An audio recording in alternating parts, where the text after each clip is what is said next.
It's time, my friends, for the Devo tip on end time bedtime stories. We're going to look at signs and wonders. Well, Make Way for Ducklings has been my favorite bedtime story since I was a little girl.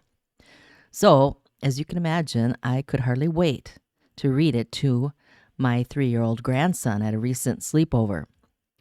The weird thing about these little ducklings is that their names always create an uncontrollable belly laugh. First came Jack, then Cack, and then Lack, and Mac, and Knack, and Whack, and Pack, and Quack. Neither of us could explain why we cracked up. It is a wonder to this day. Our God is also full of wonder.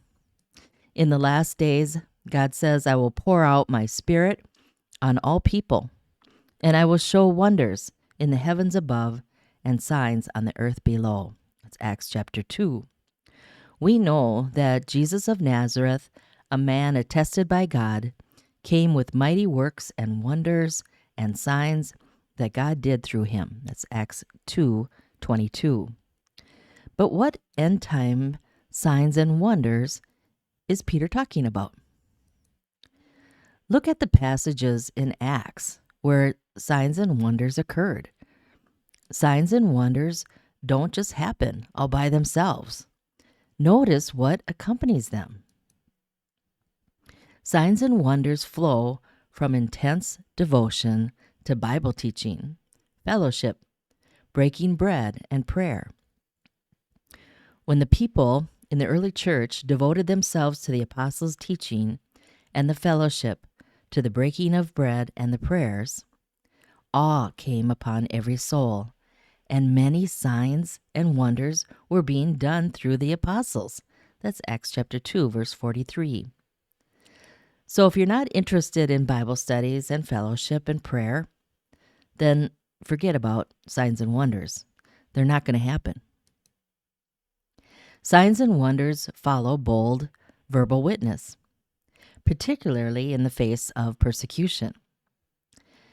So the early church prayed this prayer: grant to your servants to continue to speak your word with all boldness, while you stretch out your hand to heal, and signs and wonders are performed through the name of your holy servant, Jesus. That's Acts 4:29 and 30. The Spirit's primary manifestation was not miracle-working power, but rather the valiant testimony to the resurrection of the Lord Jesus in nerve-wracking conditions. Be brave. Signs and wonders will follow. Signs and wonders manifest when people fear the Lord. After the Ananias and Sapphira incident, great fear came upon the whole church and upon all who heard these things. Now many signs and wonders were regularly done among the people by the hands of the apostles. Acts 5:11 and 12. The fear of the Lord is a different kind of fear. It is a paradoxical reality that draws and thrills and unnerves and overwhelms us all at the same time. No fear, no signs. Signs and wonders occur in a thriving deacon ministry. What a surprise.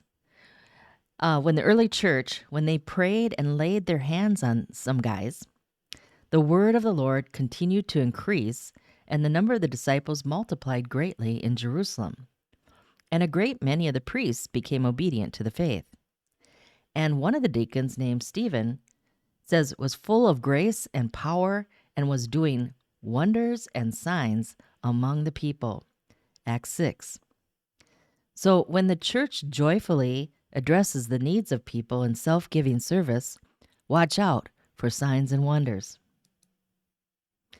I think the weird thing about signs and wonders is the inexpressible joy that comes to those who can't explain them.